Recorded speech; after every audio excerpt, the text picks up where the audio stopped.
坏了，瞒不住了！国家工业大摸底，竟然摸到了你这个歼80总设计工程师的家里。于是，在领导的顺藤摸瓜下，你的泰坦外骨骼机甲、第8代超光速战机、暗物质能量引擎等一系列划时代武器不断在蓝星涌现，整个龙国也在你的带领下开启星际航行时代。而此时，你刚刚收到校花柳如烟的订单，100万的价格并不算高，你也是打算提高一下对青狼号空天母舰的研究进度，才勉为其难答应了校花的请求。在挂断柳如烟的电话后，你反手便关上了实验室的大门，对着前方空无一人的房间说道：“盘古，启动无人机通讯功率测试模块，启动电磁干扰仿真模拟实验。”盘古是眼前智能中控平台的名称，在你这段时间的研发下，已经实现了语音命令。收到。为避免实验对周围的通讯网络产生静默干扰，无线电屏蔽系统将覆盖整个实验室。通讯功率测试模块已启动，即将进行通讯抗干扰测试。测试倒计时10、9、8。在启动无线电屏蔽系统之后，你下意识地掏出自己的手机，原本满格的信号瞬间清零，手机已经变成废铁一块。不过你没想到的是，这却让校花误以为你是卷钱跑路。滨海市郊外别墅区，江尚文身为柳如烟的父亲，创立的江河无人机是龙国无人机科技制造业的行业标杆。可随着灯塔国一道道禁令的下达，失去芯片供给的他，连维持公司的运营都很难做到。他刚走出书房，就听到自己的弟弟江尚武朝着自己喊道：“大哥，我们把公司卖给灯塔国吧。他们说只要愿意交出飞控系统，就按照最高股价收购我们的公司。要是真的宣布破产，那公司可就1分钱都卖不出去。”江尚文眉梢不由得一皱，脸色有些阴沉。灯塔国的目的很明显，就是想要借机收购我们刚刚研发的飞控系统。难道这你都看不出来吗？无人机集群飞控技术是他最得意的研究，目前已经处于世界领跑水准，但这也是灯塔国制裁他的原因。弟弟江尚武猛地一拍桌子：“那又怎样？这是你耗费20多年研制出来的核心技术，难道真的打算1分钱不要交给国家？”说到这里，江尚武眼神扫过从楼上书房下来的柳如烟，还是说你准备将宝压在你女儿的同学上？尚武，你这是什么意思？江尚文不解地看着弟弟：“什么女儿同学？哟呵，大哥，你还不知道吧？你这个宝贝女儿拿着100万去找同学研发无人机，我们都解决不了的问题，结果你宝贝女儿跑去找同学解决，而且现在连人都找不到，估计早就骗钱跑路了。”他的话让江尚文不由得再度蹙眉。这段时间他一直都忙着公司的事情，根本无暇顾及其他。100万的资金对于公司而言算不上什么，但是这么大一笔款项被女儿花出去还被骗，自己可无法跟董事会交代。如烟，这到底是怎么回事？江尚文强压住心头的怒火，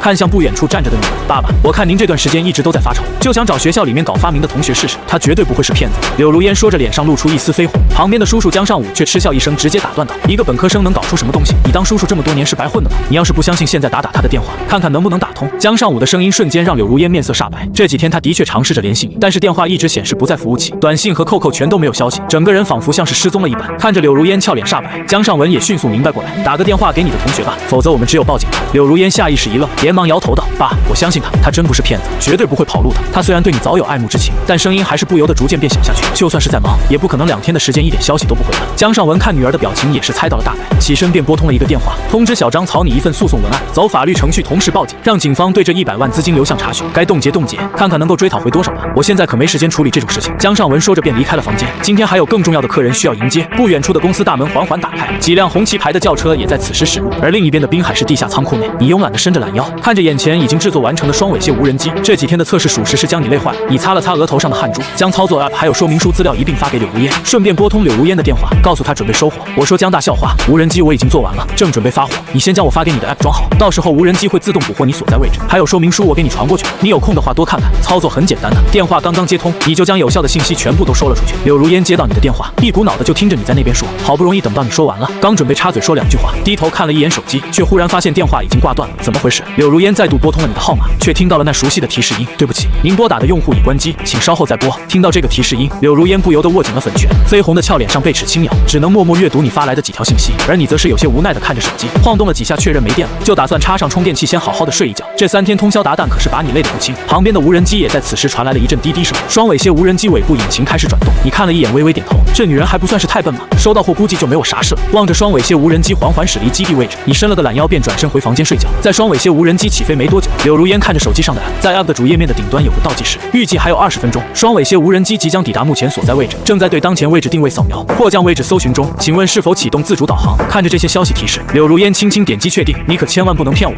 柳如烟俏脸上写满了紧张，乌黑的眸子死死地盯着手机屏幕。这时身后不远处的研发楼内传来了父亲送客的声音：“陈少将，希望我的建议能够对您有所帮助。”将军陈真看着眼前的江尚武，正想说话，却忽然被一阵嗡鸣声打断。在航空及飞行器领域摸爬滚打这么多年，陈真对这样的声音再熟悉不过。轰！沉闷的声音分明是音爆。两人几乎是同时抬头看向上方的天空，高空之中有着一道漆黑的巴掌大的物体，正朝着他们的位置落下。漆黑色物体周围有一圈圈的白雾，让陈真不由得眯起眼睛。这是音爆带起的气浪，眼前的这个黑色物体竟然超过了音速。几乎是同时，旁边的警卫员朝着众人喊道：“敌袭，立即保护首长！”警卫员喊了一句后，连忙掩护陈真进入到建筑内。与此同时，另外2个安保人员也迅速掏出对讲机，报告：江河无人机公司制造厂内遭受到不明飞行物袭击，机，请求支援。看着瞬间紧张起来的众人，江尚文等不少民众都是一脸的茫然。这可是在龙国境内，自己家里竟然有嫡系。退回到大厅后，江尚文掏出手机，右手颤抖地拨通了女儿的电话。如烟，你抓紧时间离开公司，千万不要来后面的仓库去。另外告诉妈妈我爱你们。江尚文迅速说了一句，而后直接挂断了电话。江尚文的脑海中闪过很多道念头，近乎全部都是如何保下飞控技术核心文件。然而此时陈真却站直了身子，透过大厅的玻璃门望向远处的高空，巴掌大的黑点正在逐渐的放大，音爆形成的空气气旋逐渐消散，似乎是在减速。少将，您先前往隔壁的仓库吧。警卫员准备掩护着陈真撤离，但是眼前的陈真却没有动弹，依旧是笔挺的站在原地，沉声喝道：慌什么？这里可是龙国，是我们自己的地盘，谁敢在这里搞远距离无人机空袭？你真的当我们的防空系统是吃干饭的？都给我站在大厅前面，我倒要看看谁有这么大的胆子，敢在龙国的地盘上撒野！陈真说完，率先踏着坚定的步伐走出了大厅。没多久的时间，巴掌大的黑色飞行物逐渐的放大，一架10米左右的大型双尾蝎无人机慢慢的呈现在他们的视野范围内。嗡，双尾蝎无人机发出一阵轰鸣，速度慢慢降低，紧接着更是直接悬停在空中，似乎是在搜寻能够降落的地方。看着这样的双尾蝎无人机，陈真的脸上划过几分错愕，又瞥了一眼旁边站着的江尚文。江尚文同样睁大了眼睛，眼前的双尾蝎无人机单从机体表面来看，整体呈现出流线型布局，大展弦笔，双尾称面是气动布局设计，更是将空气动力学发挥到了极致。不仅如此，偌大的机身就这么在空中悬停，这么大吨位的无人机，稍微控制出现偏移，就会因为极大的惯性导致出现不稳定状况。能够做到这个悬停，说明他们在飞控技术上已经超越了自己。陈真的目光火热地注视着眼前的双尾蝎无人机，无论是从体积还是气动布局，整个无人机都传递着一股美感。更何况这架无人机还是超音速飞机，先前掀起的音爆声依旧回荡在耳边。江总，这架无人机是你们做的吗？陈真慢慢收回目光，下意识地问了一句，但是话刚说出口，他也不禁苦笑。要真是江总安排的，他刚才就不会这么紧张给家里女儿打电话。更何况自己的公文包里还放着江总提出的未来10年大型无人机研发方案。在方案里面，第一期大型无人机的理论时速最高可以达到300公里每小时，也就是0.3马赫左右，远达不到超音速的水准。能够做出这样的无人机，恐怕只有大洋彼岸的灯塔国了。陈真的脑袋里面划过很多想法，然而也就是这时候，另外有个跟江尚文长相相似的人快步跑了过来。大哥，我听说这边出事了，你没受伤吧？你要是受伤了，那我们跟斯蒂夫那边的谈判。江尚武脸上涌现出一抹焦急，自己的大哥可绝对不能出事，毕竟飞控技术的关键技术核心全都在大哥的脑袋，失去了飞控技术核心资料，斯蒂夫那边根本不会搭理自己。江尚武刚说完，忽然之间意识到了什么，眼角的余光看了一眼旁边站着一排排的军人，后面的话戛然而止。陈真听到斯蒂夫的名字，眼皮不由得微微一跳。这个斯蒂夫是灯塔国通用集团无人机的板块的负责人，近期一直都在国内走动，看这样子应该是早就联系了江尚武，难不成眼前的这架双尾蝎无人机真的是灯塔国安排的？想到这，陈真的脸色不由得阴沉了下来。科研楼前方空地，双尾蝎无人机缓缓降落，就这么静静地停在前方。江尚文瞥了一眼弟弟，在这时候提斯蒂夫，这分明是想让陈真误会。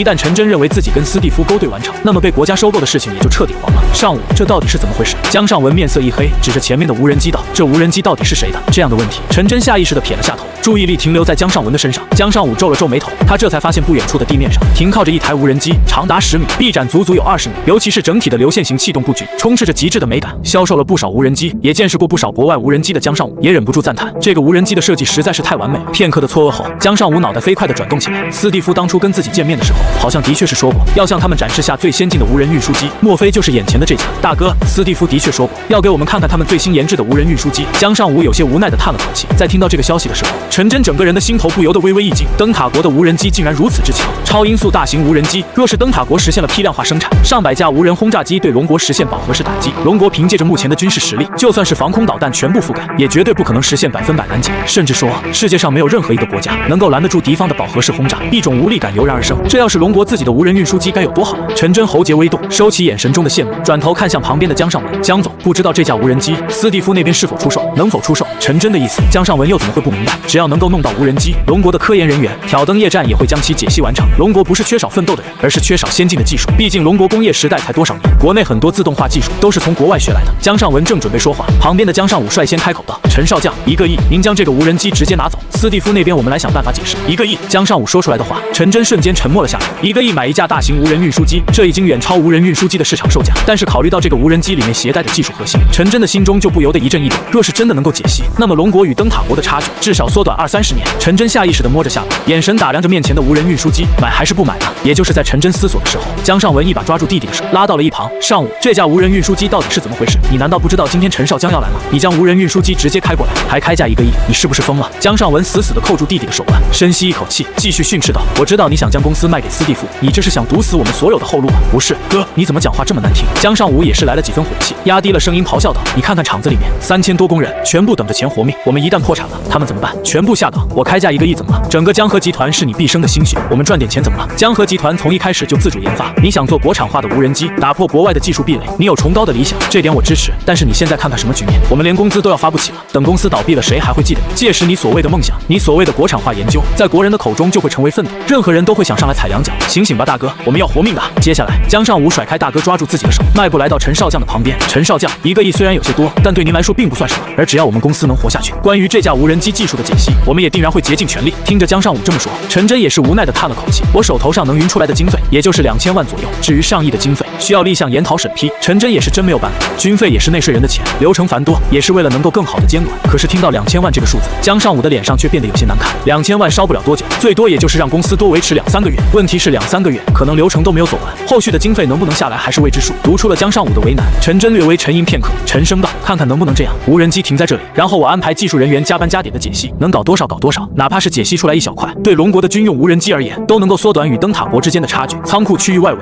柳如烟一路小跑，额头上香汗淋漓，俏脸更是一片通红。不久前，他看着无人运输机落在仓库这边，刚赶过来就被通知已经被全部戒严，任何人不得进入。在外面等待了一阵子，柳如烟只有从小路绕过去。他擦着额头上汗珠，掏出手机打开林睿发来的无人运输机已安全停靠，是否启动双向定位引导？打开 App 界面，手机里面就传来了清脆的电子音，双向定位引导。柳如烟擦拭了下额头上的汗珠，眼前仓库这么多，谁知道无人机到底选择了什么位置停靠？没有多少迟疑，柳如烟迅速摁下确认，开启引导，位置重新定位中，正在规划路径，检测到距离较近，步行导航已启动。紧接着在 App 的界面上弹出来一个步行引导，距离自己还有1.5公里，跑错方向了。柳如烟无奈叹了口气，又加快了几分脚步。也就是在柳如烟启动双向定位引导的时候，一直静静停靠在空地上的双尾蝎无人机忽然亮了起来。无人驾驶系统已启动，正在捕获当前位置，扫描周围目标，位置坐标已生成，正在发送中。听到双尾蝎无人机中响起的语音播报，在场的警卫员们神色陡然，紧张起来。怎么回事？陈真也听到了语音播报，下意识地喊道：“报告首长，您还是先撤回到房间里。刚刚这个无人机好像将坐标发送出去。”警卫队长不敢怠慢，立即带着人准备掩护首长。坐标发送了自己坐标，难道说江尚文两兄弟的面色也是为之一变？在湾海战争的时候，灯塔国就启动了斩首行动，定位目标位置，然后导弹直接从本土打了过来，精度甚至于能够直接从烟囱里面落下。想到这里，江尚文看着身旁的弟弟尚武，这不是你弄来的吗？快停下！大哥，这不是我弄来的。江尚武也意识到问题有些严重，要是陈少将真的在这里遇袭，那么整个仓库区域都会瞬间被夷为平地，灯塔国做事绝对不会留下把柄。什么？江尚文脸上涌现出一抹错愕，身为侦察兵的他立即反应过来，要是这里的坐标不是江尚武泄露的，那么就只有一种可能，灯塔国的间谍卫星已经锁定了陈首长，一切都是冲着陈真来的。不光是江尚文想到，陈真和警卫员们听到江尚武的话，也是立即想到了这种可能。快掩护首长！副班长带着首长离开，留下3个人。警卫班长立即指挥着，他旁边很快就聚集了几个人，全部都是老兵。这些老兵没有任何的犹豫，第一时间选择站在班长的旁边。站在旁边就意味着一旦开打，他们将会是第一批牺牲的人。可是他们的脸上没有任何的犹豫，将活的希望留给新兵，根本就不需要考虑。也就是在众人再度慌乱的时候，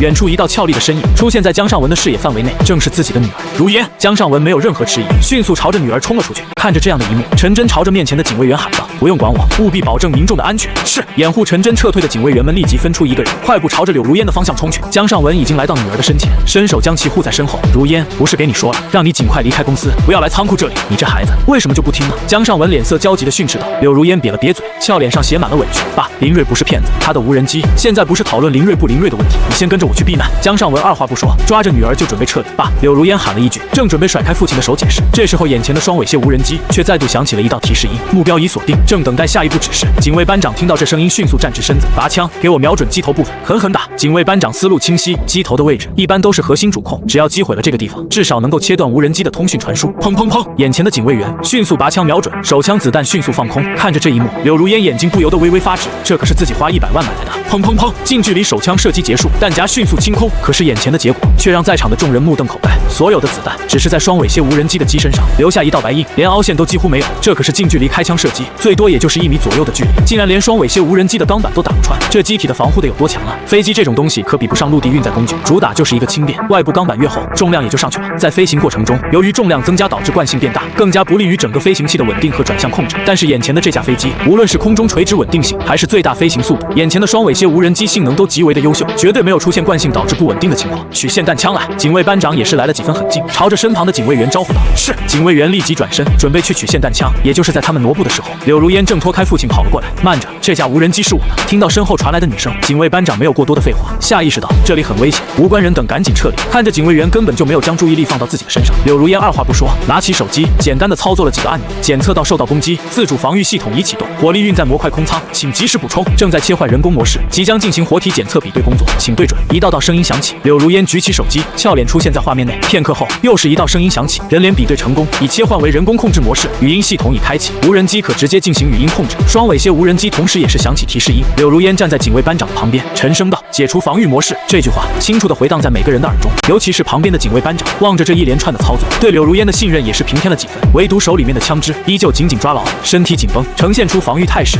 防御模式已解除，双尾蝎无人机发出一道清脆的提示音，周围的众人也都是松了口气。看来这个无人机真的是旁边这个小妮子。江尚文这时候也是从后面追了上来。如烟，这到底是怎么回事？爸，是这样的，我不是找同学林瑞花了100万帮忙设计无人机吗？柳如烟看着眼前的父亲，现在终于是有自己说话的机会了。今天上午的时候，他说会将货物送到，只是没想到会搞出这么大的误会。想到刚才的阵仗，江尚文的脸上也是不由得一阵错愕。还有自己这个弟弟也是瞎闹，不是你的无人机，你都敢开价1个亿，这不是脑子有病是啥？江尚文将目光转向旁边的江尚武，大哥，我这也是没办法，这不是有现成的无人机吗？我就想着能换点钱是点。江尚武有些无奈的叹了口气，刚才话赶话，直接就卖出去了。谁能够想得到，这个双尾蝎无人机竟然是柳如烟的东西？话说这么一来，自己也不算是骗人吧？柳如烟是自己的侄女，说啥也是江家的东西，偷家里的东西出来卖，也不算是诈骗。此时陈真也是从后面走了过来，刚刚的乌龙他根本就没有放在心上。小姑娘，你刚刚说这个无人机是你找人研发的？陈真站在柳如烟的面前，肩膀之上的江星闪烁，让柳如烟也是不由得有些紧张。没错，这架无人机的确是我找人研发的。那小姑娘，这架无人机的性能是？陈真眉梢微挑，脸上涌现出些许兴奋。柳如烟找人做的，那一定是国内的顶尖团队，这说明民间是掌握了这项技术。只要有人掌握了这项技术，哪怕只是其中部分，对龙国而言都有莫大的助益。接连几次的摸底下来，陈真对民间技术全然没有轻视，甚至于有些时候，民企的一些技术比军用的还好。但无论怎么说，这都是龙国制造。其实我也是刚刚拿到货，所以有些不是很清楚。柳如烟说着，将手机打开，调出你发给他的说明书。双尾蝎无人机载重量6吨，最远打击飞行距离1万公里，飞行最高时速可达2马赫，隐身性能能够吊打蓝星一切雷达。柳如烟对着说明书念着，俏脸也是越发的通红。这都什么跟什么？自己明明让你研发的是无人运输机，你这写的是什么？听着柳如烟这么说，陈真也是咂摸出味道，估计说明书里面的用词是最远打击范围以及载弹量，难不成这是从某个国家里面拿到的技术，然后借助江河集团柳如烟的手送到自己的眼前？对于这种事情，陈真也是接触，尤其是在被西方国家封锁的时候，龙国的芯片也没少从其他地方转移采购。不过现在，陈真已经没心思追究这东西到底是怎么做出来的，他将注意力全部都放到性能上，载重量6吨，最高速度2马赫，尤其是最远飞行距离1万公里，这是什么概念？整个蓝星的周长也就是4万多公里，而这个无人机打击区域可以覆盖1/4个蓝星，要是改进一下，加上空中加油口，那这个持续作战能力简直不敢想象。而且2马赫的速度，1万公里只需要5个小时。陈真眼前瞬间一亮，5个小时覆盖鹰将本土。超音速无人机的确是每个军事大国的研究热点，但想要做到却极为困难。达到超音速状态，大部分安装的都是火箭发动机，可速度是达到了，隐身性能等等都受到了极大的削减。目前世界上公认第一的全球鹰无人机 RQ4，最大速度也才能够达到740公里每小时，这是极限速度。巡航速度基本上在635公里每小时左右，载重量也绝对达不到6吨。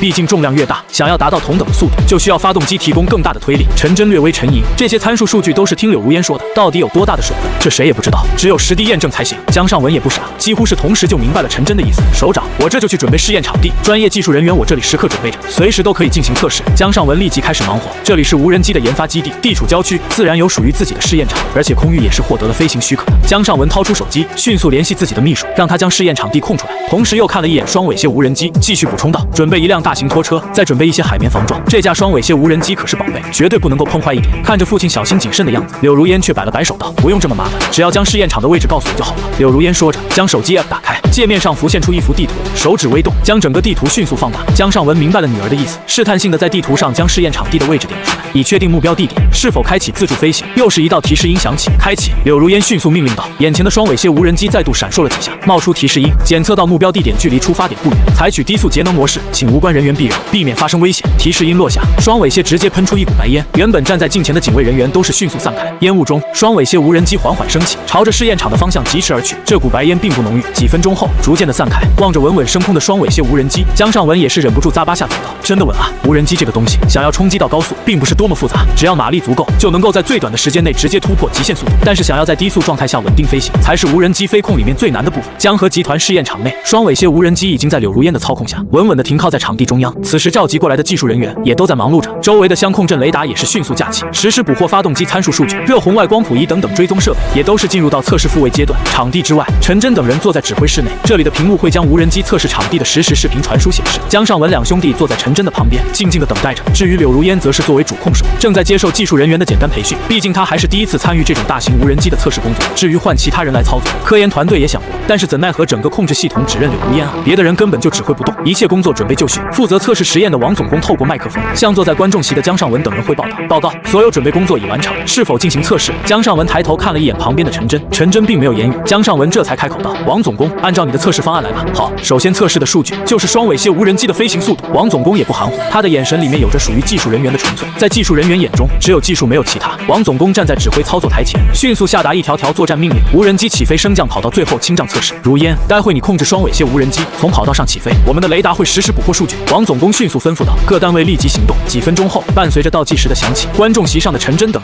都将注意力放到了眼前的显示器上，这里能够第一时间看到这个无人机的起飞画面。起飞时间准备3、2，随着这个音节的落下，眼前的双尾蝎无人机迅速发出一声轰鸣，机体的尾部释放出一道道淡蓝色的火焰。然而接下来的场景却让在场的众多科研人员全部都下意识地站直了身子，江尚文更是直接不顾形象，蹭地站了起来。所有人的眸子都死死地盯着眼前的传回来的现场画面。只见双尾蝎无人机的蓝色喷气管竟然直接偏转，垂直于地面喷射，整个机身仿佛像是安装了弹簧般腾空而起，甚至于在不断的加速，没有想象中的跑道滑行，而是直接垂直上升。垂直起降技术，江尚文看着笔直升空的大型运输机，眼神不由得有些发直。垂直起降技术在军用领域一直都是亟待突破的核心技术，毕竟现在常见的歼击机过度依赖于跑道，一旦发生战争，机场跑道必然被列为重要打击目标，一旦跑道被炸，那么机库里面的飞机全部都是铁疙瘩。但要是解决了垂直起降技术，所有的飞机将不会再依赖跑道。这里面最需要解决的难点就在于矢量喷口技术，也即是矢量发动机，这可是灯塔国他们研究了20-30年都没有完成的技术壁垒，竟然被眼前的无人机完成了。陈真坐在旁边，听到垂直起降这几个字的时候，他只觉得整个心跳都仿佛像是漏跳了一拍。不光是他，在主控室的顶尖飞行器研发技术人员也都是死死地盯着现场画面。就目前的资料来看，灯塔国还采取的是弹射启动方式，根本做不到垂直起降。等等，你们看，一道声音率先打破了实验室的沉默。循声望去，不少人的目光再度聚焦现场画面，甚至于有不少科研人员下意识地握紧了拳头。现场传回来的画面中，双尾蝎无人机在腾空而起后，整个机体迅速上扬，慢慢逼近90度，达到垂直地面的水准。这可是无人机，飞机一旦达到了90度的垂直角度，就会进入失速仰角界限。这也是为什么普巴乔夫眼镜蛇能够成为世界上最难的飞行特技。就算是如此，那时候的普巴乔夫也仅仅只是将飞机短暂地停留在失速仰角界限区域内，可是眼前的双尾蝎无人机却是直接将机头长期处于垂直地面状态。也就在众人的注视下，原本垂直于机体的喷气口竟然慢慢的转动，火焰平行于机身。这种操作不仅要实现喷口矢量化，还要找到耐高温材料，同时对喷口矢量控制精度也有极高的要求。若是方向控制不对，则会瞬间朝侧边翻转。我去，它竟然真的实现了矢量喷口，还是在无人机上实现的。无人机都能够实现了，换到战斗机上，只要飞行员的身体素质没问题，那绝对是一大杀器啊！甚至于会改变如今的空战策略。这次变革将丝毫不弱于一次海湾战争的影响。矢量发动机技术以及喷口技术可是被称为6代战机的基础配置。台下的这些科研人员脸上都是露出了兴奋的神色，他们也能够想象出来无人机的用途。一旦掌握了矢量喷口技术，在被敌方追击的时候，可以迅速减速刹车，同时依靠着垂直过程甩开对方的进攻，或者直接绕后包抄。陈真看着现场画面，目光微凝。身为航空领域的技术专家，他自然明白矢量发动机技术代表了什么。江总，要是让你们达到这个水准需要多久？首长，从技术的角度而言，多元矢量发动机技术与普通的发动机技术相差的不是一星半点。如果让我们的人全力研究，至少需要10几年的时间。江河集团研制出来的大疆无人机技术，在世界上已经算是顶尖水准。陈真微微颔首，接着问道：那你知道国内还有什么无人机公司比你们还要强吗？江尚文也明白了他的想法。首长，其实真的不是我们自夸，我们无人机的技术在世界上绝对是领先的，否则灯塔国的斯蒂夫先生也不会找我们采购技术。单论矢量发动机技术的话，能够实现的除了灯塔国之外，只有北边的北熊国以及西边的意志国，其余国家的实力都远不如我们。也就是在他们说话间，前面的测试部门再度爆发出一阵惊呼：快看，这架无人机竟然超音速！我勒个乖乖，垂直超音速飞行，疯了！这发动机的推力得多大？不可能，绝对不可能！就算是北熊国，也达不到垂直超音速的实力。听着这些研究人员的声音，江尚文也满脸错愕。垂直超音速飞行，高清摄像头捕获的现场画面中，已经攀升到蓝天上的双尾蝎无人机，周身缠绕着一圈白色的气体，这是突破音障才会出现的情况。不仅如此，整个飞机如同火箭一般垂直上升。垂直超音速，这跟普通的音速飞行完全不同。稍微有些物理知识都知道，在发动机喷口与机身水平的情况下，那么在这个方向上存在的只有空气阻力。只要机身的设计足够的合理，那么就能够最大程度减小，从而达到超音速飞行。其中水平飞行的过程中，其机身上下所产生的风压才是平衡重力的关键因素。而垂直超音速飞行，那是完全克服自身的重力，加上垂直所产生的空气阻力，这是完全依靠着发动机的推力硬拉达到超音速水准。换言之，垂直超音速能够达到1马赫，这个速度放到水平上将可以放大数倍，甚至可以达到5到6马赫。要知道，北熊王最强悍的超音速飞机白天鹅图160也仅只能够达到2马赫左右。看着这样的情况，江尚文立即拿出对讲机，飞行数据组反馈一下目前双尾蝎无人机的飞行速度。可命令下达之后，后却没有任何的回复，只是传来了一阵嘈杂的声音。飞行数据组反馈无人机飞行速度。江尚文再度催促了一遍。这时候对讲机里面才传来了飞行测试组成员的声音：江总，我们的相控阵雷达测试数据面板显示好像发生错误，一直显示都是0。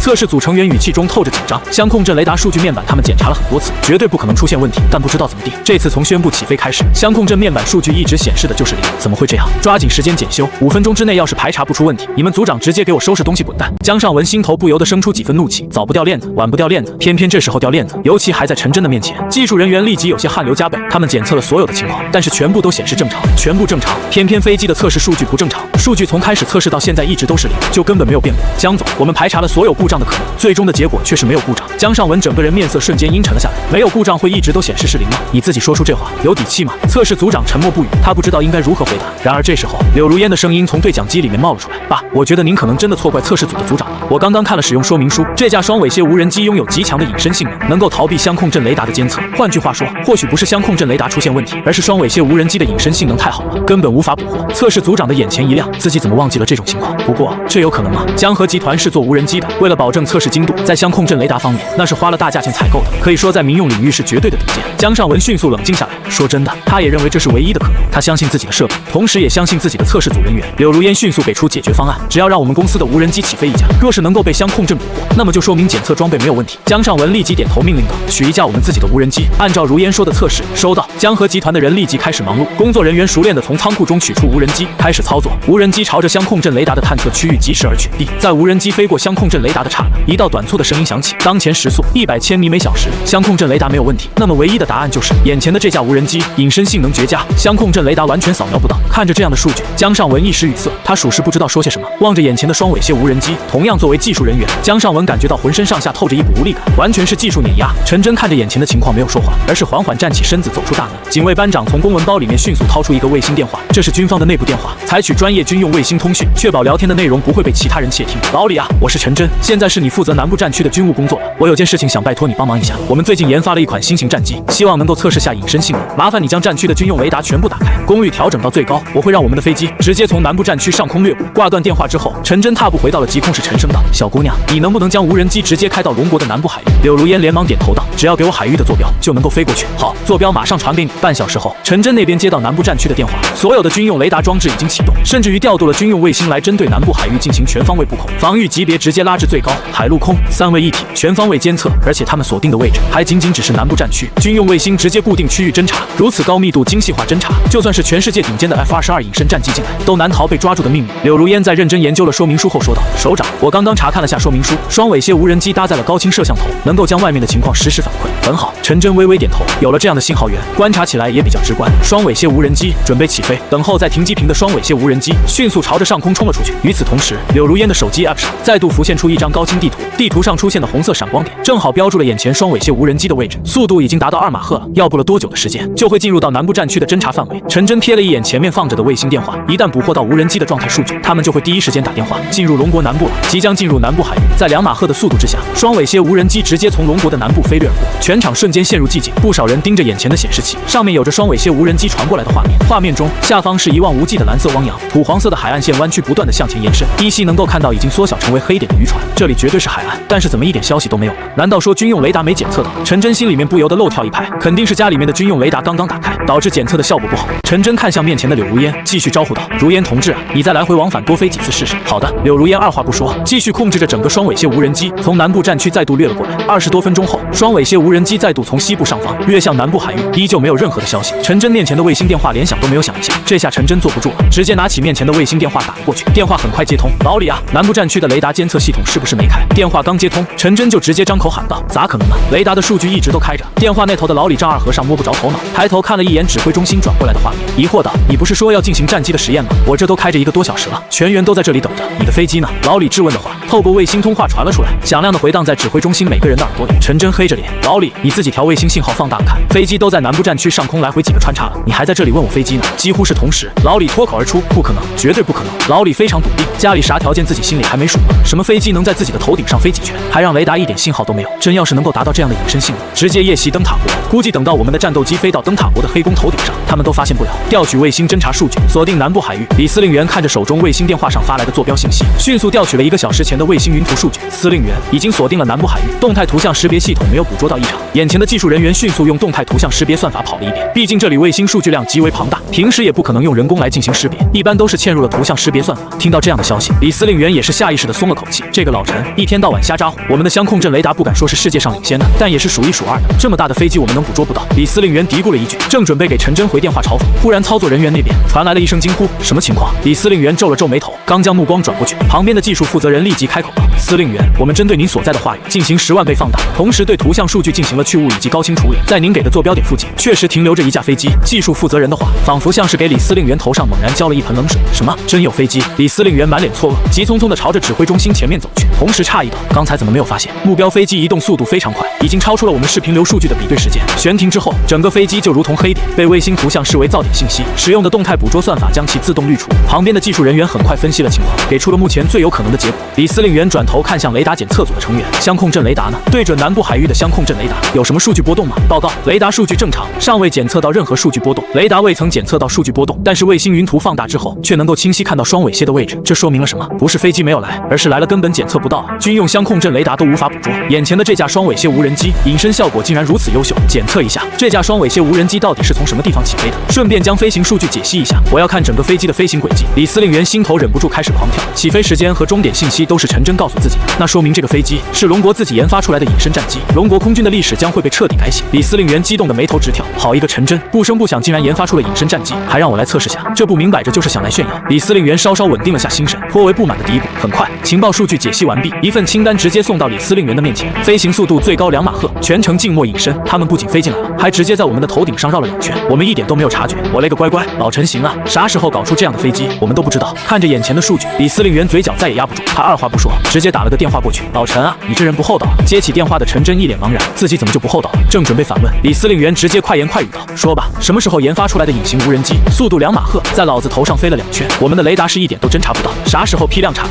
我们这边别的不说，宽阔的海域随意任你飞，你要是觉得不过瘾，飞到樱花国那边耍耍也是可以的。”李司令员再也按捺不住心头的激动，像竹筒倒豆子一样直接说了出来。陈真稍微顿了顿，好不容易等到李司令说完，这才跟着补充道：“老李，不是我不给你指标啊，是这玩意我才刚刚摸底摸到，我自己都没有搞明白呢。等我这边全部都弄通了，到时候再说。”陈真说完直接挂断了电话。电话那头的李司令员听着陈真的话，也是下意识一怔，刚刚摸底摸到的，开什么玩笑？这么高科技的隐身性能，肯定在国内经过很多次测试，还能让你摸底摸出来了。借口一定是借口，肯定是技术过于先进，不便展示。想到这里，李司令不由得轻笑。而另一边的陈真心里面也明白一件事，眼前的双尾蝎无人机，无论是从隐身性能还是从飞行速度来看，绝对是个宝啊！这东西肯定要保护起来，绝对不能够被外国间谍渗透。想到这里，陈真抬头看向旁边的柳如烟，如烟同志，你这个双尾蝎无人机是找什么人订购的？报告首长，是找我们学校一个同学。陈真迅速捕捉到有效的信息，然后再度拿起了自己的卫星电话，传令下去：滨海大学林睿，无论你们用什么技术手段，都必须将这个人给我找到，同时让滨海市警力完成布控，网警部门立即锁定他的所有上网账号，严防敌特部分渗透。今天之内，他是最重要保护目标，必要时可抽调任何一切可调度的军用设备。陈真打电话的时候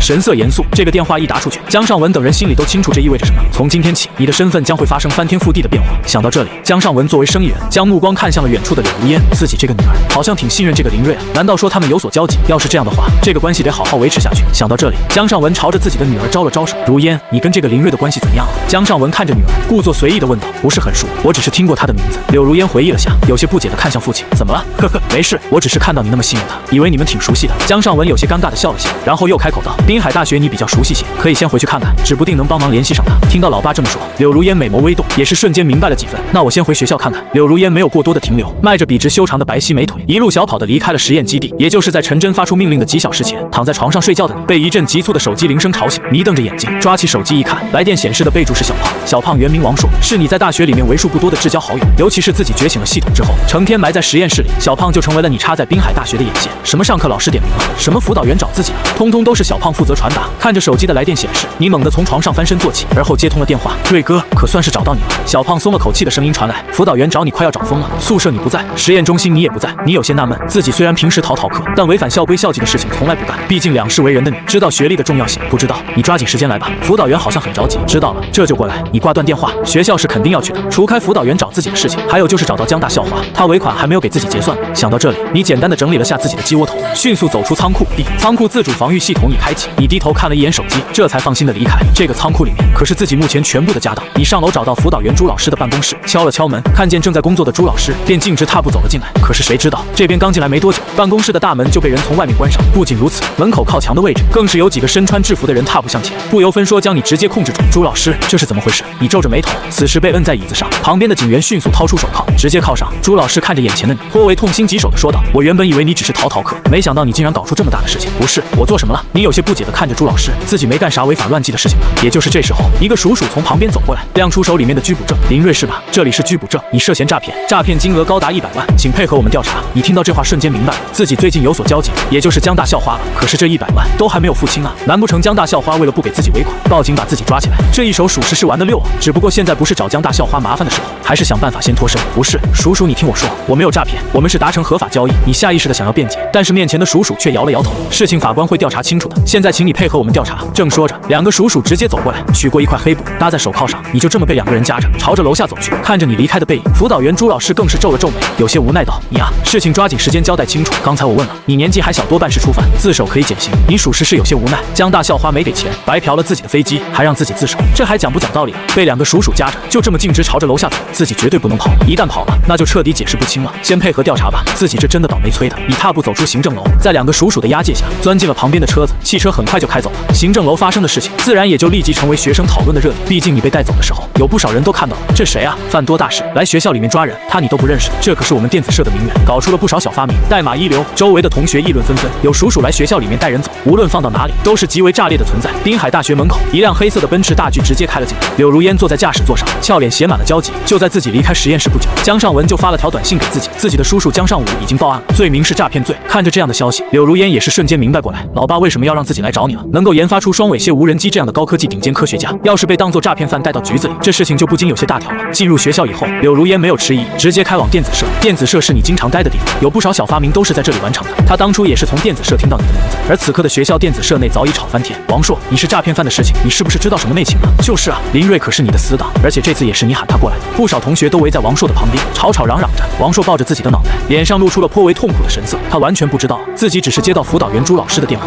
说有事找你，谁知道是将你抓走了。也就在大家议论纷纷的时候，电子社开着的大门被人轻轻扣开，咚咚咚，随着敲门声响起，议论的声音戛然而止。不少人都看向门口的方向，刹那间，一道亮丽的身影出现在众人的视野中，乌黑亮丽的秀发自然垂下，灵动的大眼睛镶嵌在精致的脸蛋上，笔直修长的双腿更是分外吸引人的注意力，尤其是那白皙的纤纤玉手，此刻扶着门框平添几分美感。同学，你找谁啊？沉默半晌后，还是社团里面的女生率先开口问道：“请问林瑞在吗？”柳如烟早就习惯了同学们的目光，她现在心里面只想着快点找到。听到这两个字，不少同学的脸上都是涌现出几分古怪。在叔叔带走你后不久，事情刚刚在学校论坛里面发酵开，有不少兼职自媒体的学生想趁流量，难道说眼前的美女也是来蹭流量的？看着眼前的众人不说话，柳如烟黛眉微蹙，再度开口：“林瑞在不在？我有急事找他。”听到这话时，王硕刚刚好将头抬起来，映入眼帘的就是一双精致的俏脸。柳如烟直接摆动着修长的美腿来到王硕的面前：“你知道林瑞在哪吗？”柳如烟扑闪着大眼睛，瞬间将王硕吊成翘嘴，咽了咽口水，才将你被警察带走的事情说了出来。柳如烟听到这话，俏脸上划过了一抹惊愕，没想到自己还是来晚了。她飞快地转身走了出去，同时嘴中有些埋怨的呢喃道：“他都干了些什么？”话语中的这个他，自然指的是自己的叔叔江尚武。你被带走的这件事，要是被狗仔队扒出来，那绝对是江河集团最大的公关事件。但身后电子社的众多学生却听成了另一番滋味。刚刚那个女生是不是校花柳如烟啊？你们不觉得柳如烟走的时候说的那句话很耐人寻味吗？她都干了些什么？这么想，好像的确是啊。什么？我听的怎么是？她怎么这样啊？语气里面好像还透着几分幽怨啊。不会吧？难道说我的白月光女神跟林瑞已经？很有可能。你没看到刚刚柳如烟那焦急的神色？两个人之间肯定有秘密。听到这么分析，在场的不少学生都是忍不住微微点头。而在你被带走不久，辅导员办公室内，教导主任张成明一脸严肃地坐在辅导员朱老师旁边。按照学校的规章制度，触犯刑事案件应该受到开除处分。朱老师，这点你应该很清楚吧？可是张主任，林瑞现在只是被带走协助调查，并没有。朱老师还想为你辩驳几句。身为你的辅导员，朱老师心里面很清楚你的情况。你家庭算不上富裕，父母都是工薪阶层，要是连大学文凭都被取消的话，那么未来走向社会将会极为困难，根本就找不到工作。张主任看着眼前的朱老师，咳嗽了2声，提醒道：“朱老师，若是我们能在判刑前直接开除，这样对我们学校的影响是最小的。你应该明白我的意思了吧？”张主任的意思已经说得很清楚。朱老师还想说些什么，但也就这时候，办公室的大门传来敲门声，咚咚咚，几个身穿黑色西装外套的人走了进来。看着进来的几个人，张成明和辅导员朱老师都是一脸茫然。“您好，我们安全部门的，请问您是林瑞的老师吗？”西装外套的人踏步进门，伸手亮出了自己的证件。张主任神色瞬间变得有些紧张，试探性地问道：“请问林瑞同学是犯了什么事吗？”不过面对这样的问题，眼前几个安全部门人员只是报以沉默的回应。张主任瞬间了然，不该问的别问，看来是自己多嘴了。想到这里，张主任讪讪一笑，解释道：“在不久前，滨海市警局已经将林瑞带走了，他现在应该在接受审讯。”听到这话，眼前几个人彼此对视一眼，都从眼神中看到了几分错愕。在接到命令的第一时间，他们就赶来滨海大学，没想到还是晚了一步。安全部门的负责人沉声说道：“张主任，我们有些事情需要您配合下。林瑞经常待着的实验室和他所活动的片区范围的所有物品必须保持原样。关于他的学籍档案，请立刻找出来进行封存管理，我们会安排专门的人过来接收。至于林瑞的人际关系，我们会有专门的人进行摸排，还有其他和林瑞相关的事情都不允许声张。说着，安全部门的人便掏出手机，上面赫然是学校的论坛，论坛上面讨论的自然是鼠鼠将你带走的画面。好的，没问题。张主任连忙点头，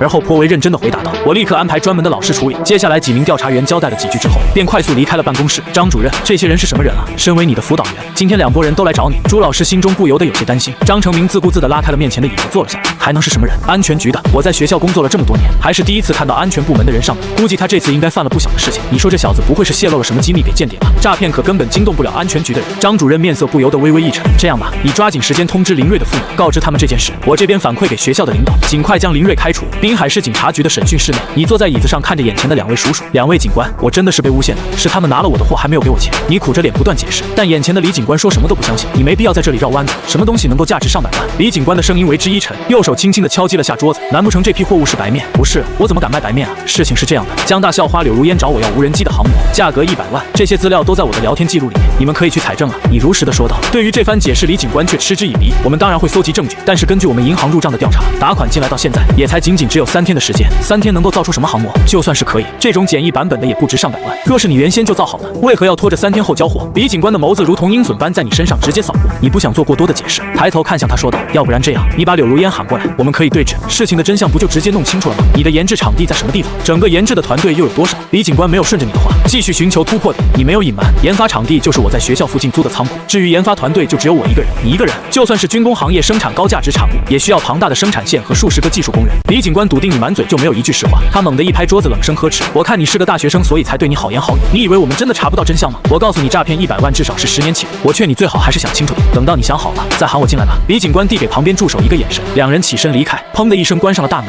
房间里只剩下你一个人。你深知这是常规的心理战术，望着紧闭的房门，脸色阴沉下来。好你个柳如烟，不给钱就算了，还要送老子进去踩10年缝纫机？不行，这件事我得想想办法。你暗自打定主意，开始盘算整个过程有没有可以证明自己清白的地方。离开了审讯室之后，李警官看向旁边的助手，去调查一下林瑞最近租用了哪里的仓库，然后找个心理医生过来。我怀疑这小子的精神有问题。李警官拍了拍助手的肩膀，作为审讯经验丰富的老警察，他深知普通人说谎时绝对逃避不了本能的小动作，但你却毫无破绽。可要相信你说的全是真的，3天一个人搞出100万的硬核科技，这也绝对不可能。排除掉所有的可能性后，唯一的答案只能是你的脑子瓦特。就在李警官沉吟思索时，一阵高跟鞋踩着地板的急促踢踏声突然传来。李警官循声看去，眼前是个身披白大褂的大长腿狱警，面容精致而清冷。法医张玉威撇了撇黛眉，清冷地说道：“这里是公共场所，不能抽烟。张法医，还得是你出手啊。”李警官呵呵一笑，指了指身后的审讯室，这小子说话太正常了，要么是心理素质极高，要么就是深度自我催眠。2人来到隔壁的单向玻璃观察室，张玉威透过玻璃打量着里面的人，这个人的眼神里面透着清澈，完全不像是深度催眠的人。至于心理素质，他这个年纪能够有多强？如果是从小训练，也不太可能。这么高的培养代价，只是为了诈骗100万，我觉得完全没必要。张玉威带着几分无奈打了个哈欠，正准备转身离开，呵呵呵，一声突兀的笑声从扩音器里传出。张玉威步伐一顿，立刻抬头看向审讯室里的你，美眸中倏然多出几分凝重。此时的审讯室内，你靠在椅子上百无聊赖，心念一动，直接换出了系统面板。恭喜宿主成功研发超音速隐身无人战机双尾蝎号，触发解析进度暴击，获得暴击礼包，6代歼击机解析进度获得提升，目前解析进度86%，未完成节点数3个。双尾蝎无人机本来就融入了6代机的低配技术，这次实际验证成功，自然推高了解析进度，已经完成86%了。看来还得加快进度才行。你心中暗喜，先看看暴击礼包里面是什么内容吧。你轻车熟路地点开礼包，恭喜宿主获得爆震发动机技术原理图。你看着这几个字，嘴角不由得微微上扬。目前龙国用的爆燃式发动机最高只能达到5马赫，而利用爆震推力的发动机能轻松突破10马赫。虽然存在耐高温防爆材料和点火时间控制等世界级技术壁垒，但在当前86的解析度加持下已经没什么问题。你扫了一眼图纸，瞬间豁然开朗，原来推力陷阱可以尝试使用这样的方法解决。那要是按照这样的数据进行推论的话，发动机的飞行速度能够直接突破10马赫，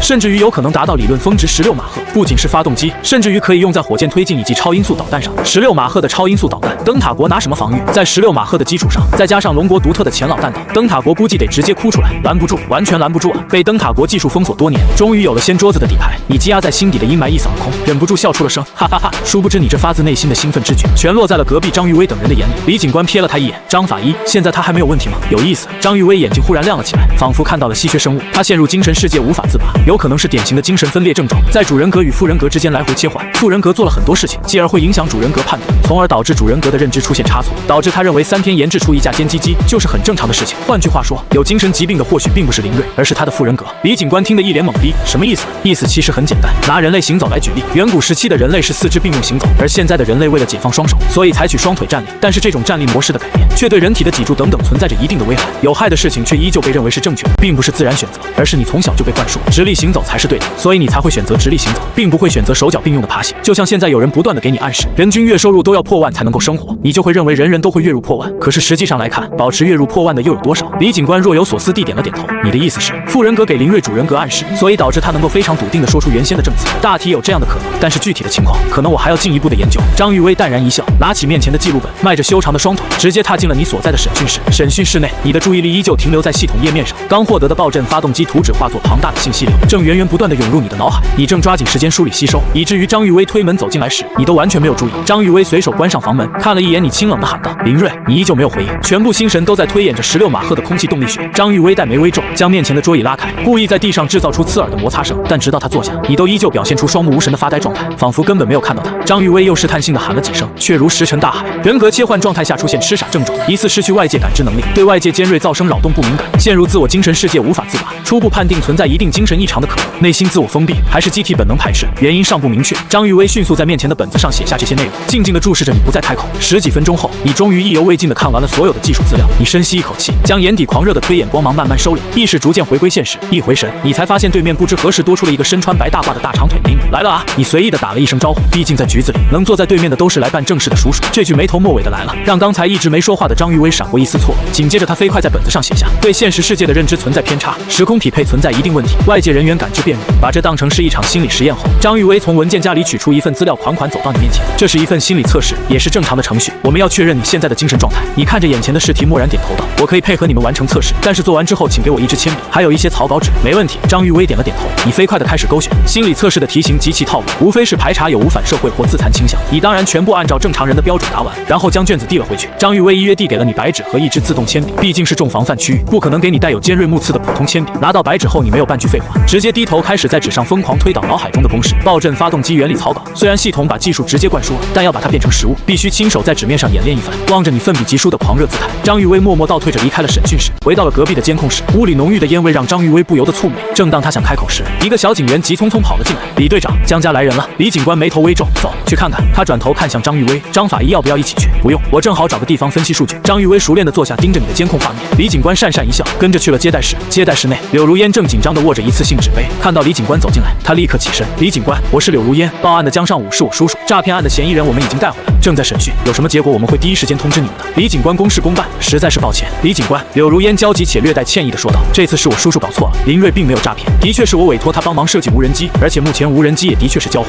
我们验收完毕，没有任何问题，所以我们这次来是准备撤案的，给您添了不少麻烦。这番话让李警官瞬间皱起了眉头，无人机交货了？难道眼前这丫头也是个疯子？还是说他们知道林瑞患有精神病，起诉无果，索性撤案？根据我们的调查，林瑞只耗费了3天的时间就完成了无人机的设计。李警官神色狐疑地盯着柳如烟，你确定你们要撤案？这个我们确定，的确是没存在什么诈骗。柳如烟的语气闪过一丝极其明显的迟疑。3天，林瑞只用了3天就造出了带着全套控制系统的双尾蟹超音速战机，他原以为是你耗去常年累积心血赶出来的，原来只是临时起意的3天。这份惊惧的迟疑立刻被老练的李警官捕捉到。我们警方是属于社会公共资源，不是给你们过家家想撤案就撤案的。李警官眼里闪过一丝恼怒，而且报假案是要承担一定的法律责任的，这点你清楚吗？他懒得再和这个刚成年的校花废话，索性直接抛出了最关心的问题：你对林瑞了解吗？尤其是在精神方面，你有听过什么消息吗？柳如烟苦笑着摇了摇头，这的确不知道，但他要是真的精神有问题，我干嘛还找他委托啊？是啊，谁没事会找个精神有问题的人做100万级别的研发？李警官微微颔首，对柳如烟道：走吧，你跟我去看看他。两人来到监控室，张玉薇感受到有人走近，直接说道：林瑞的逻辑没有问题，问卷上来看整个人的心理状态非常健康，但是不能排除他是有意为之，而且从现在来看，他已经推导公式将近半个小时了。完全沉浸在这种状态中的人只有一种可能，要么是绝对的天才，要么是绝对的疯子。天才在左，疯子在右，很多精神病院里的高智商患者就是钻进某种牛角尖才无法自我救赎的。李警官没有表态，反而转头看向柳如烟。柳如烟此时正盯着隔壁审讯室的俯拍监控，画面大半被你的脑袋挡住，但透过边缘能清晰看到你在草稿纸上写满的龙飞凤舞、极度复杂的各种公式。柳如烟其实是优等生，但对这些公式却像看天书一样完全看不懂。林睿这状态应该没事吧？望着屏幕中专注推演的你，柳如烟心中生出一抹难以言喻的情绪。那种专注难道真的是精神疾病导致的？目前来看是没有问题的，但随着科研的深入，他会越发深陷自己的精神世界。张玉薇摸着下巴分析，那时候他就彻底走不出来了，甚至于会有更强的幻想，继续科研会彻底走不出来。可是双尾蝎只是一道前菜，国家肯定会顺藤摸瓜找上门，到时候你该如何选择？柳如烟的眼神中流露出深深的担忧。就在此时，房门被敲开，李警官，门口来了几个安全局的，说是找林睿。李警官错愕地转头看向柳如烟，发现他的眼神并不意外，反而满是忧虑。老练的李警官瞬间明白，这小丫头绝对知道什么内幕。他快步走向接待室，2名身穿西装的安全人员已经站了起来。您好，我是安全局的赵鑫，这是我的证件。赵鑫亮出证件，上面不可能有假，谁敢在局子里冒充安全局？请问2位这次来是为了什么？李警官疑惑地问道。我们是为了林睿来的，他现在应该在你们这里吧？赵鑫带着几分客套，在审讯室呢，他牵扯到一桩100万元的诈骗案。赵鑫微微颔首，直接打断道：是这样的，林睿目前的身份有些特殊，所以他原先的所有资料全部移交给我们处理，全部移交，这可是重大案情并案才有的操作。没错，全部移交，包括录像设施等等。李警官立刻带他们来到监控室，屏幕里你依旧在奋笔疾书。林睿现在的精神状态不是很稳定，你们可能要等等。李警官介绍道。然而赵鑫的目光完全没放在你的状态上，而是死死盯着屏幕上那些正被你快速推导出的公式。他脸上的客套瞬间消失，取而代之的是极度的凝重。林睿这个样子有多久了？李警官回答道：差不多半个小时了吧。半个小时？监控视频的数据只有你们能看得到吗？他的草稿只离开过房间吗？审讯室进去过什么人？赵鑫连珠炮般抛出问题，随即转头对助手下令：小吴，记录他们的情况，我出去打个电话。赵鑫快步离开后，助手小吴面对监控室的众人沉声说道：各位，接下来我说的事情非常重要，我需要知道这段时间有哪些人接触过林睿，你们询问了什么？审讯的所有过程视频笔录全部封档存储。小吴不仅拿出了封存档案袋，还掏出了一叠文件。调查结束后，这里所有的人必须签署保密协议，保密规格绝密10年，绝密10年。整个监控室安静的能听见心跳声。高考的保密级别也不过是绝密半年，眼前这仅仅因为接触了一个涉赚诈骗的大学生，就要签署绝密10年。在场所有人的心头都在震颤，目光不约而同地聚向监控屏幕上的李警官。短暂错愕后，脑中灵光乍现，一切都是因为你写在纸上的公式。赵鑫显然是在看到监控里的公式后才变得如此严肃。这个人写的公式牵扯到了国家绝密。想到这里，警官看向你的眼神彻底变了。如果他没猜错，你是个真正的天才。赵鑫很快带着几名手拿工具箱的安全局人员回来，他们分工明确，几人直奔李警官等人，其余人开始封存数据。张玉薇的判断报告自然成了重点。赵鑫看着报告略微沉吟：张医生，你的意思是林睿现在已经存在一定的认知障碍？从医学上来判断，林睿目前出现了类似症状，而且随着他沉浸科研时间的增加，症状表现得越发明显。张玉薇给出了最专业的判断，当然还需要进一步观察。赵鑫微微颔首，郑重地将诊断报告收入档案袋。他走出办公区，拨通了陈少将的电话：首长，经过诊断判断，林睿可能存在精神问题。电话那头的陈真沉默了。你绝对是能帮龙国推翻西方技术霸权的国宝级苗子，但如果代价是让你彻底变成一个疯子的话。陈真迟疑片刻，重重叹了口气：赵鑫，你不要干扰林睿的任何决定，他愿不愿意加入科研团队，完全由他自己选。记住军人的职责，军人的职责就是保护龙国公民，哪怕这会延缓国家科技突破的进程。我明白了。赵鑫挂断电话，他在审讯室门外深呼吸几次，调整好情绪后才推门而入。你依旧在桌前奋笔疾书，连头都没抬。赵鑫没有打扰，只是静静坐在你对面，直到你算完核心模块的一小部分，这才抬起头。又换人了，从李警官到让你做问卷的狱警，现在又是个陌生男人。林睿你好，我是安全局的人，这是我的证件。赵鑫递上证件，微笑地说道：这次找你主要是针对双尾蝎无人机的一些技术问题，希望能够得到你的解答。你看向赵鑫脸上露出几分了然。的确，现在来看的话，双尾蝎的确漏洞百出。你放下笔开始复盘。首先是发动机技术，涡扇形式太容易陷入推力陷阱，这导致它的飞行速度太缓慢。为了配合新的爆震推力，外形构造和矢量喷口也得改。还有现在的隐身性能实在是太烂了。说着，你又陷入了对16马赫空天战机的构想中，但这些话却让对面的赵鑫听得头皮发麻，彻底失语。飞行速度缓慢，隐身性能太烂，双尾蝎现在的极速是2马赫，这已经是蓝星无人机在克服电磁黑障区和极限算力方面的世界巅峰技术。而在龙国南部战区相控阵雷达全开的情况下，它依旧能穿刺绕行，如入无人之境。这隐身能力甚至超越了灯塔国的 F-22战机，堪称蓝星第一。这叫一塌糊涂，这叫太烂了。赵鑫倒吸一口凉气，忍不住在心中疯狂呐喊：你到底想造一架什么样的怪物出来？不光是赵鑫，站在监控室里的柳如烟也是一脸愕然。他被当成江河集团接班人培养，对无人机性能极其敏感，更是亲自操控过双尾蝎，没人比他更清楚。双尾蝎最可怕的还不是速度，而是在2倍音速下还能维持极其稳定的视频信号图转。在音障和机体过热的极端恶劣条件下，普通无人机的信号早就被切断，但你的系统却稳如泰山。光是这项抗干扰通信技术的价值就绝对不止100万。只要有了它，灯塔国瞬间就能把自己的超音速战机改成无人机。可你刚刚在审讯室里说了什么？飞行速度缓慢，隐身太烂。柳如烟看着你在草稿上前推后演的疯狂模样，心中陡然生出一股身为普通人的无力感。如果这是绝世天才的精神病，那全蓝星的科学家可能都不算正常人类了。就在这时，柳如烟的电话响起，是父亲江尚文打来的。他快步走出监控室，急切地问道：老爸，双尾蝎的硬件解析有进展吗？而江尚文的声音则是透着深深的绝望与无奈：别提解析了，我们现在连飞机的壳都拆不开，也不知道他用了什么黑科技，机身找不到一条缝隙，完全是一体成型。我们还上了 X 光，可光线根本打不透，连用霰弹枪贴脸轰都没留下一道白衣。中科院的团队已经在路上了，现在所有人都在等林睿。柳如烟握着手机的手微微发抖。江河集团集成了目前前国内顶尖的自主硬件研发团队居然花了2个多小时，连机体的壳都破不开，一架飞得比导弹快，雷达看不见，还根本打不烂的无人机，这要是上了战场，敌人的飞行员只能绝望地哭着回家。柳如烟下意识地透过玻璃，再次看向审讯室里的你。此时，审讯室内的赵鑫也从极度震撼中回过神来。作为高级特工，他飞快地调整了策略，面对一个被诊断为偏执型科研狂人的国宝，最重要的就是顺着他的逻辑走。既然你理论推导已经完成了，为什么不找个地方进行实验？赵鑫循循善诱，我当然想找个地方实验。你看向赵鑫，语气平淡却直击要害。但是我缺少顶配的实验设备，而且我也很缺钱。你说的全是实话，光是手撕一个最低级的6代机，就已经抽干了你通过系统初始任务攒下的全部资金。要不是柳如烟这100万续命，进度可能还卡在60%。更何况在你的系统科技树里，6代机连蓝星1级文明的下限都摸不到，什么暗物质引擎、泰坦外骨骼、青鸾号空天母舰，要点亮这些星辰大海里的怪物，需要的何止是龙国一国之力？你甚至需要用技术碾压，直接把鹰将按在地上摩擦，逼得整个蓝星的工业体系为你一个人打工。你看着眼前代表着龙国最高安全权限的赵鑫，脑海中疯狂运转，或许这就是撬动国家力量为自己打工，开启人类文明星辰大海第一步的最佳契机。你的话同样清楚地落在了赵鑫的耳朵里，缺钱，缺设备，这不正是国家最不缺的东西吗？赵鑫强压下心头的狂喜，咳嗽了2声，抬头看着你。要是有个地方能够提供给你足够的实验设备与研究经费，你会愿意加入吗？你并没有着急回答，而是沉吟片刻。这会限制我的自由吗？赵鑫下意识地想说一定程度上，但联想到你的狂人精神状态以及首长不干涉的死命令，他果断摇了摇头，不会，你依旧是自由的。那没问题，研究出来的成果可以归你。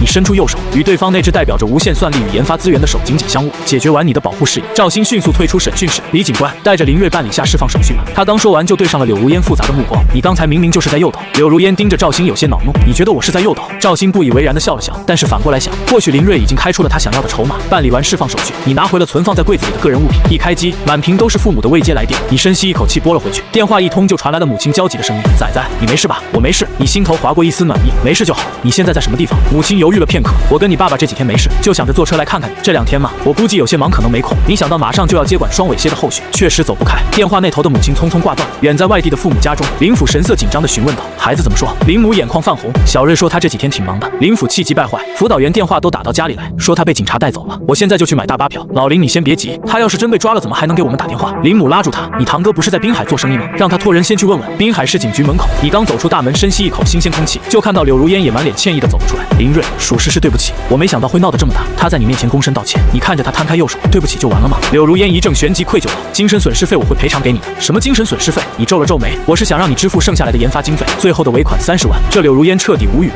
自己差点把你送进去踩10年缝纫机，你出来第一件事居然是理直气壮的要尾款。他迟疑片刻，认真点头道：尾款我这2天内会直接转到你的账户。你淡然点头，又轻笑补充：当然，你要是想给精神损失费的话，我倒也不是很介意。几辆挂着军牌的黑色防爆车呼啸驶来，赵鑫拉开中间一辆特种面包车的车门：林先生，请。你毫不含糊，直接钻了进去。赵鑫和柳如烟也顺势跟上。车子的目的地是江河集团的研发中心，你靠在后座上，直接闭上眼睛秒睡。这几天高强度干图纸，又在局子里推演了16马赫的爆震发动机，你实在太累了。柳如烟坐在你身旁，没好意思打扰，她美眸定定地注视着你熟睡的侧脸。平心而论，你轻易的侧颜在车窗漏过的光影中，倒显得格外好看。江河集团研究中心，江尚文带着科研团队早早的聚集于此。面前的机械操作台上，静静地趴着那架漆黑的双尾蝎。吴老，您是材料方面的专家，您看看这架无人机。陈真专门请来的龙国材料学院士级泰斗吴远平，正拿着手电筒仔细端详。手电筒的光打在通体漆黑的机身上，折射出深邃的哑光。吴远平仔仔细细看了一圈，神色凝重地摇了摇头。这个材料我看不出来，应该不是航空领域的常见材料。不是常见材料，连吴老都看不出来，这足以说明双尾蝎外壳的特殊性。吴老，有没有可能这是某种全新材料？江尚文像个好学的学生般问道。要知道，新材料的研发无异于炼金术，动辄需要几年时间进行上万次熔炼，暂时还不好说。机身的外面有着隐身涂料，会影响对材料的判断。吴远平伸手摸了摸机身，沉声道：诸位稍微等等，我的学生去取检测仪器了。这套仪器采用不同区间可变声波进行检测，全频段识别回波信号。按照目前的精度，几乎没有什么材料能够逃避它的检测。听闻此言，江尚文猛然一亮。吴老，这是不是从灯塔国那边采购的可变声波检测设备？吴远平微微颔首表示确认。江尚文顿时倒吸一口冷气，当初我花大价钱都无法从灯塔国买到，没想到您这里竟然有。他说到一半又把话咽了回去，这绝对属于国家保密范畴的特殊走私渠道。可变声波检测器堪称材料界的判官，只要把敌方设备扫一遍，90%的成分配比都能被硬核破解。不多时，一辆卡车疾驰而入，几名拎着手提箱的科研人员快步走来。小徐，抓紧时间校准设备，待会就看你们的了。吴远平对为首的博士生说道。是，老师。小徐麻利地带人组装设备完成校准。老师，设备调试完成，随时可以开始。众人纷纷退后腾出空间。小徐手持声波探测器贴上双尾蝎的机身，滴滴滴，随着探测器缓缓扫过隐身图层，显示器上的波形开始跳动。扫描完成后，小徐松了口气，看着众人笑道：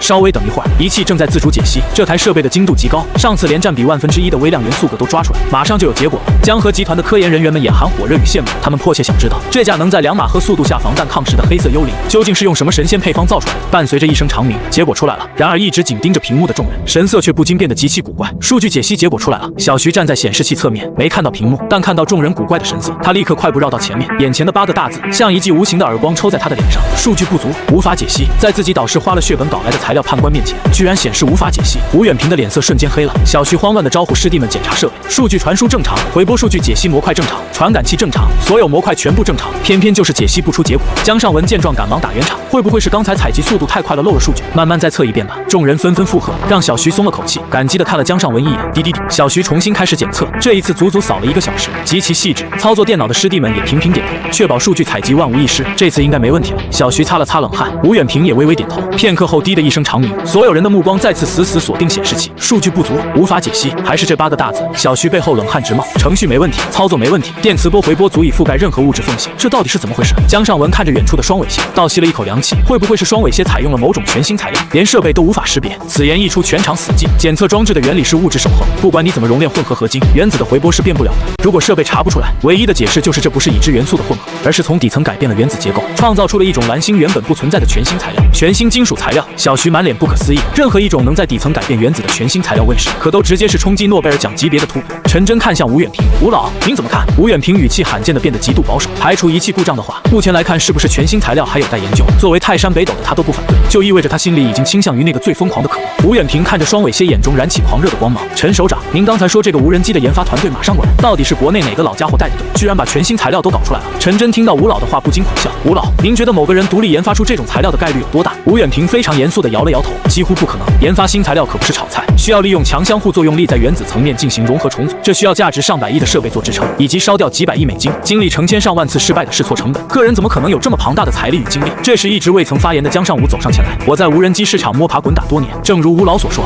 能造出双尾蝎的人背后肯定有一个极其强大的团队，绝不可能是一个人。众人默然。江尚武见状继续抛出自己的推断，可目前的信息是林瑞是独自在租来的破仓库里用了3天造出来的机子，这只有一种可能，他只是个被推到台前的幌子。这番推论让全场气氛降至冰点。如果新材料早有储备，那双尾蝎绝不是3天造出来的。有人精心策划把这架划时代的战机送到军方面前，目的何在？陈真作为军方高层瞬间警觉起来。江尚武借题发挥，抛出了2个直击灵魂的问题。吴老师材料学太懂，国内哪家机构在研制这种材料？您能不知道？退一万步说，如果是国内机构搞出来的，他们早就上交国家换取泼天富贵，怎么可能通过一个大学生捣蛋？这玩意真的是国内研发的吗？江尚武的话字字诛心，这番话彻底说到了陈真的心坎上。就在众人严阵以待时，几辆挂着军牌的面包车缓缓驶入研究中心，车门推开，你跟着赵鑫走了下来。你下意识地扫视四周，偌大的仓库里挤满了人，地上堆满了各种复杂的仪器，正中央停着的正是你造出的那架漆黑的双尾蝎。你愣住了，不是带我去国家级实验室搞研究吗？怎么看这架势，像是一个大型的货物验收现场？难道说这帮人在走什么甲方的验收流程？验完了才肯打那30万尾款？你有些无奈地侧头看向身边的柳如烟，我说你们验收货物这么麻烦的吗？你这句话让柳如烟一愣，在前面带路的赵鑫也是脚下一顿，他赶紧走近解释，林先生，我们对双尾蝎有些地方还不是很懂，所以来请您指导一二。你皱了皱眉，指导倒不是问题，但要是他们听不明白，我30万的尾款怎么办？说话间，你们已经走进了人群，你刚才那句话一字不落地落在了在场所有专家的耳中。吴远平可是龙国材料学的泰山北斗，手下带的清一色是顶级双一流高校的本硕博，甚至还有不少留洋归来的海归精英，这帮天之骄子能听不懂，简直是天大的笑话。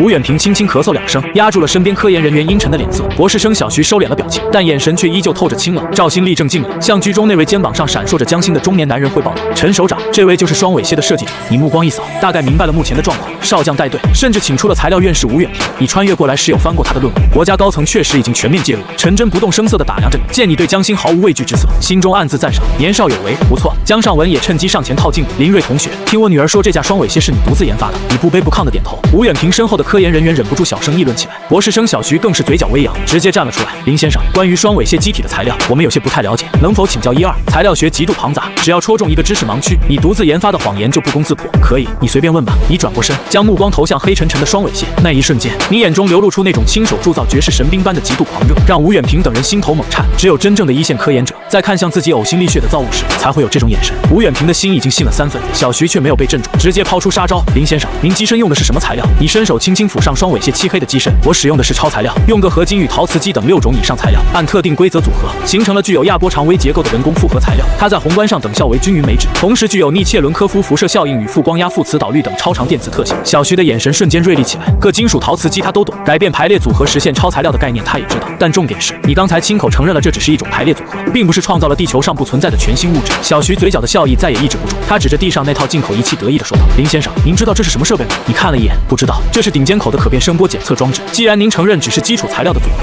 并没有造出新物质，那么这台声波探测器通过不同物质固有的回波信号，绝对能把它扫描得清清楚楚。小徐目光灼灼地盯着你，仿佛要将你彻底钉死在谎言的耻辱柱上。但我们用这台设备扫描了2次，结果全都是数据不足，无法识别。既然没有新物质，为什么最顶尖的仪器查不出你的材料？您能解释一下吗？所有人的目光齐刷刷地汇聚在你身上，只要你答不上来，或者找不出合乎逻辑的科学机理，你背后那个庞大的神秘团队就一定会被挖出来。测不出来跟我材料有什么关系？你看向地上放着的设备，满脸不解。可变声波检测装置很先进吗？你真的没听过？在系统的6代机资料库里，用来检测超材料的都是太赫兹频谱仪或者超元谐振裁定技术。这种声波探测设备完全就不在系统的高维知识数里，所以你也是一头雾水。但在场众人的脸色却变了，在这帮顶级材料专家的心里，这台被灯塔国列为最高级别封锁的仪器，就是世界上最精密、最权威的材料判官。博士生小徐直接被你气笑了，他觉得你不仅是在装傻，更是在把他们的智商按在地上摩擦。林先生，您知道为了突破灯塔国的禁运壁垒，国家费了多大力气才搞到它吗？这是我们材料人的评判标杆，连本科生都知道。你根本没空搭理小徐的指责，因为你突然发现了这台设备的原理极其简陋。你直接迈开步子走到双尾蟹旁，小徐心头咯噔一下。哎，你别泡，那可是核心检测探头，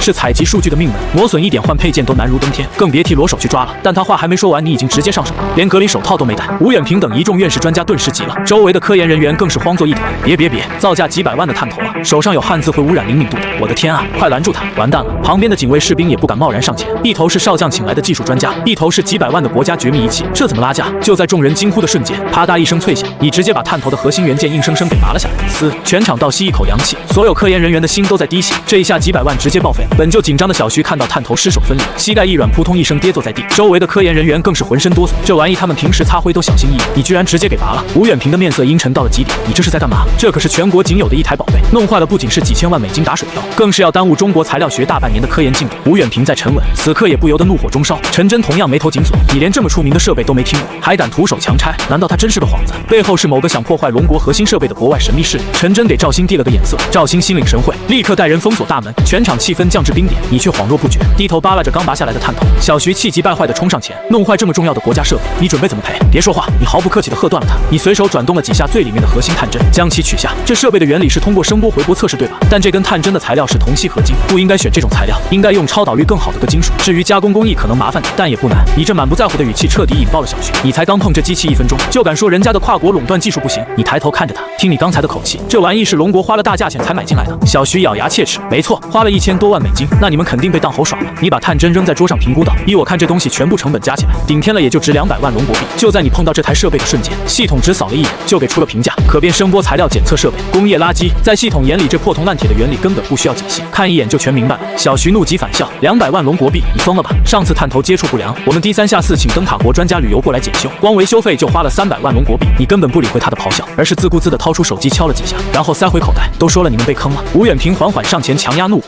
林瑞小友，你说用个金属替代探针，可有什么技术资料做支撑？没有。你极其干脆地摇头。全场哗然，陈真的忍耐也快到了极限。不过没关系，你轻描淡写地看了一眼手腕，再过20分钟，纯手工打磨的个金属探头就会自动送上门，安上去试试你们不就知道了吗？此言一出，全场死寂，所有人看着你，就像看着一个满嘴跑火车的精神病。先不说国内外有没有人在研制个金属探针，就算是有成品，那也是价值100万以上的绝密耗材，怎么可能有人在20分钟内精准送达？买外卖都没这么快。陈真深吸一口气，目光冷厉地盯着你。好，我给你半个小时，半小时一到探针没来，或者不能用，毁坏国家重点实验设备的罪名你可逃不掉。用不了半小时的。你再度掏出手机看了一眼屏幕，随手从旁边拉过一把椅子坐下，全场也没人再开口，反正半小时很快，所有人都在等着看你的最终下场。柳如烟急得直跺脚，他凑到你身边压低声音：你疯了吗？半小时搞出个金属探针，你真有把握？差不多吧。你随口应了一句。柳如烟眼前一黑，毁坏千万级别的国家战略设备，这可是要坐穿牢底的。但转念一想，他忽然记起张玉威的精神疾病推断，难道他的病又犯了？真到了那一步，这算不算免死金牌？角落里吴远平的团队早已炸开了锅，这小子算什么东西？直接掰断了千万级别的设备探针，还在这里大放厥词。个金属探针，我浏阳灯塔国5年都没听过有这种东西。就算有，换了材质，整个设备的底噪和电磁导率全变了，主机芯片怎么可能兼容？就是连我们之前换个原装垫片都要校准3天，他以为换探针是给手电筒换电池呢。面对众人的议论，吴远平神色沉着。陈真走到他身边试探道：吴老，个金属真的能做探针吗？不仅能做，而且他在超导率上表现极其优异。吴远平叹了口气，但问题在于木桶效应，探针导率太高，采回来的海量数据会直接冲爆后台的解析芯片，这台几年前的老设备根本带不动。陈真恍然大悟地点了点头，这不是换不换探针的问题，而是整个系统生态根本无法兼容。就在众人议论间，20分钟转瞬即逝，你依旧稳坐在椅子上闭目养神，根本没见任何人送东西进来。按捺不住的徐博士冷笑一声，快步走到你面前，居高临下的质问道：林先生，20分钟到了，你的个金属探针呢？你缓缓睁开眼，嘴角勾起一抹从容的笑意。别急，这不就来了吗？你话音刚落，厂房上空突然传来一阵低沉的引擎风鸣，只见一架漆黑的中小型蜂鸟无人机如同鬼魅般降落，舱门开启，精准的吐吐出一个合金料仓，全场鸦雀无声。赵鑫立即小跑出去，将料仓取回，恭敬地递到你手里。你随手撕开包装，从中抽出一根纤细的银色金属探针，银白色，闪烁着冷感的光泽。这确实是个金属的物理特征。吴远平的瞳孔猛地收缩了，这怎么可能？20分钟，纯手工打磨出比头发丝还精密的个金属元件。小徐更是猛咽了一口口水，脑子彻底乱了。你刚才不是说连这台几千万的设备名字都没听过吗？没听过你怎么造出来的配件？扮猪吃虎，绝对是早有预谋的扮猪吃虎。那些刚才还冷嘲热讽的科研海归们，此刻集体失语。江尚文的嘴角却抑制不住的上扬。这小伙子不仅仅是天才，简直是妖孽。就在众人陷入震撼的死寂时，你慢悠悠地走到这台价值数千万的重点设备前。小徐终于回过神来，大声阻止。就算你换了探针，整个设备底层的几十万条参数还得重新桥接。这是一套极其复杂的电磁导率调整工程。他虽然是博士，但也只停留在会操作这台美国机器的层面。咔嗒，他话还没说完，你当着他的面像拼乐高一样，极其随意，甚至有些粗暴，将那根纯手工的金属探针对进了核心探头。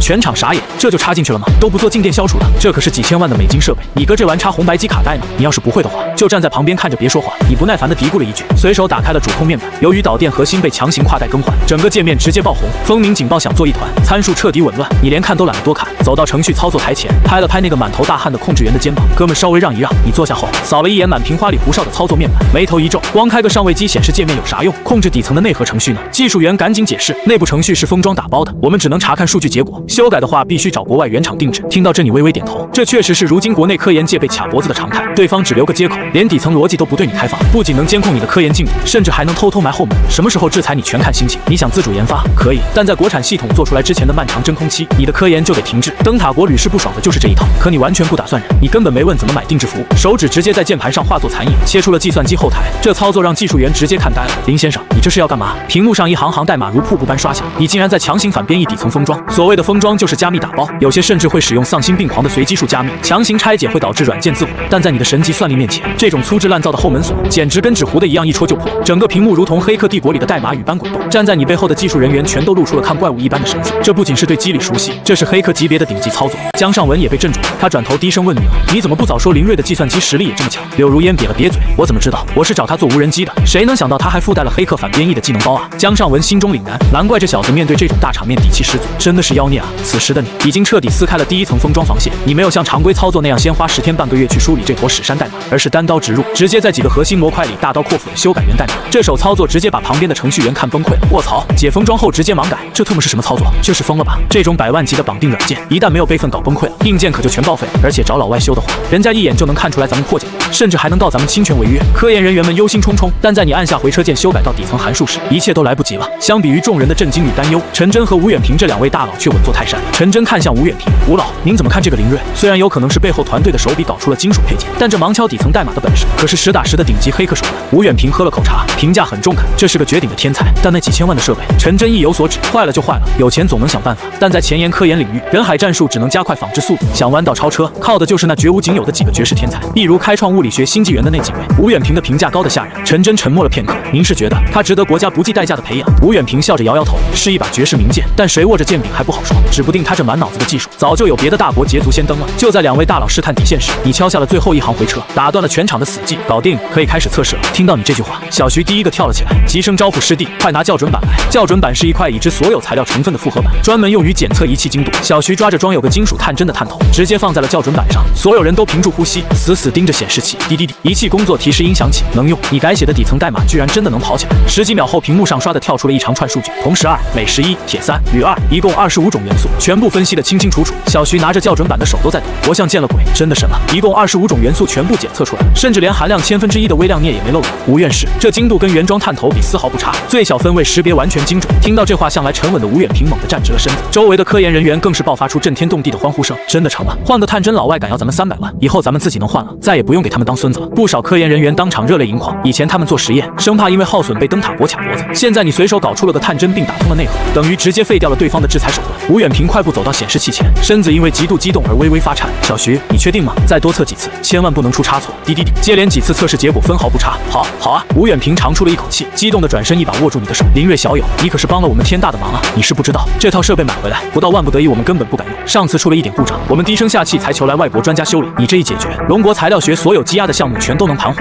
你同样深知这是科研人员的痛，下意识反握住吴老的手。吴老，您放心吧，以后龙国人的脊梁只会越挺越直。你看向周围眼含热泪的众人，声音不大却字字铿锵。100年以前我们落后挨打，现在西方仗着工业先发优势，搞技术封锁，企图再次压弯我们的脊梁。但别忘了，我们是龙国人。人。建国出毛熊撤走专家，扬言我们搞不出蘑菇弹，我们顶着核威胁，硬是徒手搞出了氢弹。封锁怕什么？我们从来就不怕封锁。今天他们敢卡我们的脖子，我们就在这里跟他们干到底。你这简单的一句话，让在场的科研人员心中忍不住一阵热血沸腾。干！从今以后再也不看国外厂家的脸色，位卑未敢忘忧国，不吃不喝也要努力干。周围不少人的激情被点燃。吴远平看着你，深深地点了点头。徐博士面带愧色地走上前鞠了一躬。林先生，先前多有冒犯，属实抱歉。你随意摆了摆手。林先生不知道能否将软件的桥接参数。徐博士面露难色，他知道这时候提这个非常唐突，但若是错过了，或许就再也没有搞懂底层逻辑的机会。软件算法才是高精尖技术复刻的真正核心。全场再度安静，所有人都屏息等待你的回答。你摇了摇头，正准备说话，吴远平却急忙出声呵斥小徐，生怕你把拒绝的话说死。你看向吴远平一愣，吴教授，您理解错了，参数我不打算保密，只是目前的参数还不完备，还需要进一步调整。毕竟这台机器的真正测试还没开始，校准板上的所有数据都已经分毫不差了，还要怎么完备？吴远平和陈真下意识地对视了一眼，他刚才说还有测试没完成，难道终于要摊牌了吗？他背后的那个神秘高武团队终于要露出全貌了吗？吴远平深吸一口气，小林同志，需要什么实验，我们倾尽全力提供帮助，无论对方开出什么天价，这套代码都必须掌握在国家手里。你看着他语气平静，当初我说换掉同系探针，是因为原装探针的电磁导率太低，精度不够，我换用个合金就是为了追求更高的精度。众人恍然大悟，一开始是因为这台进口的废物设备无法解析出双尾蟹的超材料，你才动手强拆了探针，结果中途一系列的神仙操作，把他们震撼的连最初的目的都给忘了。你接着说道，刚才反编译的时候，我发现他们原本的底层代码逻辑跟是一样，所以我顺手加上了一套自研的软件滤波算法，配合个探针。这句话如同一记闷锤，狠狠敲碎了在场所有博士和院士的认知天花板，把灯塔国最高机密的底层代码骂成屎，还顺手加了一套自研算法，把原装机器的探测精度直接拉升了一个维度。这就像修拖拉机的时候，顺手给他换了个宇宙飞船的暗物质引擎。吴远平只觉得大脑一阵眩晕，双腿一软，险些栽倒。身后的学生眼疾手快地将他扶住，他大口喘息了几下，眼底燃起前所未有的狂热。小林，快让你的团队出面测试吧，我们龙国所有顶尖科研力量不惜一切代价配合你们。您和您的团队有什么需求都可以提出来。你指了指自己满脸诧异，我没有团队啊，没有团队？难道双尾蝎、个探针以及反编译底层代码全是你一个人搞出来的？陈真觉得如果自己信了，那自己就是个彻头彻尾的疯子。他试探性地问道，那你刚刚说的我们是什么意思？你伸出右手先指了指自己，然后又朝着吴远平、小徐等人画了个圈。你的意思很明显，指的就是你加上在场的这些科研人员。陈真一愣，自己居然被一个代词搞得疑神疑鬼。他摆了摆手，自嘲一笑，那你继续测试吧。你也不含糊，转头看向小徐，徐博士麻烦搭把手。没问题。小徐此刻哪还有半分轻视，满眼都是对技术大佬的狂热崇拜。在你面前，整个吴院士的顶尖团队瞬间变成了你的打杂助手。探头拿去扫描双尾蝎，开始检测。你坐到控制台前，我来盯程序模块。小徐小心翼翼地握着探头，再次贴上双尾蝎漆黑的机身。先前扫了1个小时都是无法解析，但换上个金属探针和你的算法后，仅仅10几秒，滴滴滴，清脆的解析提示音响起，显示器上迅速刷出一行行数据。负责记录的研究员惊呼出声，解析出来了，一共35种物质。小徐立刻扔下探头，飞奔过去，看着屏幕上密密麻麻的物质占比，他的脸色变得极其精彩。他盯着占比只有1/1000的微量元素靶上，1/1000，精度竟然达到了1/1000。小徐激动地变了音，足足比原厂的精度提升了100倍，全场炸锅了。材料检测精度提升100倍，意味着从航天发动机的耐高温金属到医疗级设备的核心元件，所有工业生产的底层配比难题将迎刃而解。探针解决了，代码重构了，剩下的壳子找国内军工厂随便加工。第1年满足国内，第2年我们就把这破机器倾销到海外去，让灯塔国看看什么才叫真正的卡脖子。整个实验室爆发出掀翻屋顶的欢呼声。陈真转头对吴远平说道，吴教授您在这盯着，我出去打个电话。他知道你带来的惊喜已经足够震动国家最高层了。然而就在全场沉浸在狂欢中时，你看着屏幕上的数据，却慢慢皱起了眉头。不对，有问题啊，怎么会是这种结果？你的这3句话宛如一盆冰水浇下，让众人兴奋的情绪瞬间戛然而止。结果有问题，众人刚刚燃起的狂欢情绪，随着你这句话，宛如坐过山车一般瞬间跌入谷底。所有人的目光齐刷刷地聚回你身上。小徐紧张的声音发颤，林先生，您说的问题是什么问题？我的双尾蝎无人机机身是用42种材料重新组合成的新型超材料。你一边飞快地敲击键盘查看代码，一边头也不抬地解释，但这才识别出了35种，说明这台设备的精度依然不够。设备的精度不够，都已经达到1/1000的变态精度，你居然还嫌不够？小徐下意识地脱口而出，会不会不是机器的问题，而是双尾蝎的材料根本没有？但话说到一半，他猛地把后半句咽了回去。毕竟双尾蝎就是你造出来的，又怎么可能不知道用了多少种材料？虽然数据是真实的，但显然没达到你的要求，这意味着还有提升空间的解释。吴远平只觉得心脏被狠狠攥了一把，右手下意识地捂住了胸口。快，吴老师犯病了！旁边一个愣头青学生慌忙大喊，有没有乌鸡白凤丸？放屁，是速效救心丸。几个懂行的学生连忙掏出药物塞进吴远平嘴里。吴远平喘了好几口粗气才缓过来，今天受到的惊吓实在太多了，再被这小子语出惊人的搞几下，自己这把老骨头迟早得交代在这。他顾不上休息，推开学生，迫不及待地快步走到你身边。小林同志，你是说还能进一步提升精度？没问题，你继续盯着程序模块。半小时后才推开键盘，嫌弃地伸了个懒腰。这程序的架构简直就是一堆垃圾山，硬件更是到处都是漏洞，真不知道这种工业垃圾是怎么卖到几千万的。大家面面相觑，在他们眼里被奉若神明的国家重器，在你嘴里不仅一文不值，甚至连修的必要都没有了。吴远平咽了口唾沫，小林，那你说的提升方案是？你摸了摸下巴，方案是有，但从技术角度看，我完全不建议在这堆破铜烂铁上浪费时间。你如实给出评估，这就好比给一辆快报废的拖拉机强行换上航天发动机，除了散架没有别的结果。有整整体翻新这破机器的钱，不如直接造一台全新的。吴远平小心翼翼地问：那你的想法是造什么？你试探性地回答道：太赫兹频谱仪，你们听过吗？这其实已经是系统给的最基础款了。吴远平一愣，这个词他似乎在哪篇极度前沿的学术展望里见过，但一时想不起来。见吴老满脸疑惑，你心中暗叹，果然这玩意对现在的蓝星来说还是太超前了。就在这时，小徐皱眉说道：林先生，您说的难道是太赫兹材料反射频谱裁定法？你点点头确认，对，你们是叫这个吗？得到确认后，小徐脸上的震惊之色更浓了。可是太赫兹检测技术明明只是国外前几天才刚提出的一种纯理论猜想，连实验室验证都还没做过，现实中怎么可能造得出来？小徐博士此言一出，周围人都冷静了几分。任何脱离实验室阶段的前沿猜想，要想变成稳定运行的工程设备，中间都要跨越3-5年的死亡之谷，烧掉无数经费进行试错。吴远平看向小徐，小徐，你了解太赫兹检测技术？老师，我是在国外最新的一篇前沿期刊上看到过太赫兹材料反射频谱裁定法的模型猜想。小徐认真的汇报道，但论文作者明确表示，这个算法的鲁棒性极差，目前仅停留在理论阶段，更何况国内在太赫兹发射设备领域几乎是一片空白。小徐转头看向你，语气中多了一丝科研人员的理性。林先生，如果我们真的要立项做这个，相当于从零开始豪赌一个国外还没走通的理论，这种投入国家未必吃得消。吴远平眉头紧锁，陷入了沉思。小徐说的没错，科研投资不是儿戏。还没等众人探讨出个结果，陈真已经打完了电话，大步流星的朝你走来。林先生，不知道您现在方便吗？陈真语气极为客气。方便。你微微颔首。陈真对着江尚文说道：江总，请给我们一间会议室，有些核心的问题，我想和他单独谈谈。你并不意外，双尾蝎和改写底层代码这两手一出，国家不找你谈谈才是怪事。在江尚文的带路下，你和陈真、吴远平三人进入了会议室。赵鑫带着大批警卫直接封锁了整条走廊，安保级别拉到了顶格。会议室内，陈真率先开口：林先生，既然刚才聊到了材料检测，我们就从太赫兹频谱仪开始吧。吴老跟我说这是一项极具风险的新兴技术，我们需要听听您的整体规划，才好上会讨论是否立项。吴远平也补充道：太赫兹领域国内起步晚，试错成本极高。你吸了吸鼻子，直接打断了他们的步履，语气平淡的像是在讨论明天的早餐。如果说我手里有一套完整无缺的工程化图纸和量产方案呢？此言一出，陈真和吴远平犹如被雷击中，死死的盯住你。完整的工程化方案，这意味着直接跨越了3-5年的实验室试错死亡之谷，直接降维打击，进入了工业量产阶段。要知道，灯塔国现在连理论都还没理顺，如果这台机器真的能直接造出来，龙国的材料检测设备将瞬间甩开西方10年的身位。有了这台机器，整个龙国的航空航天、医疗器械、芯片制造等所有基础工业的材料学，都将迎来一次史无前例的超级爆发。激动过后，吴远平强行压下狂跳的心脏。科研不能只凭一腔热血，他试探性地问道：林先生，既然您有完整的工程方案，那太赫兹频谱仪前期的实验室复现数据，您这边方便提供一下吗？我们也好论证一下它的可行性。听到这个要求，你却面露难色。前期的实验室复现数据，也就是从0到1的试错数据，但问题是在系统的文明科技术里，太赫兹频谱仪就跟卷尺卡尺一样，是最底层、最古老的基础工具。这就好比你给别人一张99乘法表，对方却让你先写出1+1为什么等于2的几万字基础数学论证，这特么怎么写？系统根本就没收录这种废话。见你面露难色，吴远平心头一沉，林先生是不方便提供吗？还是说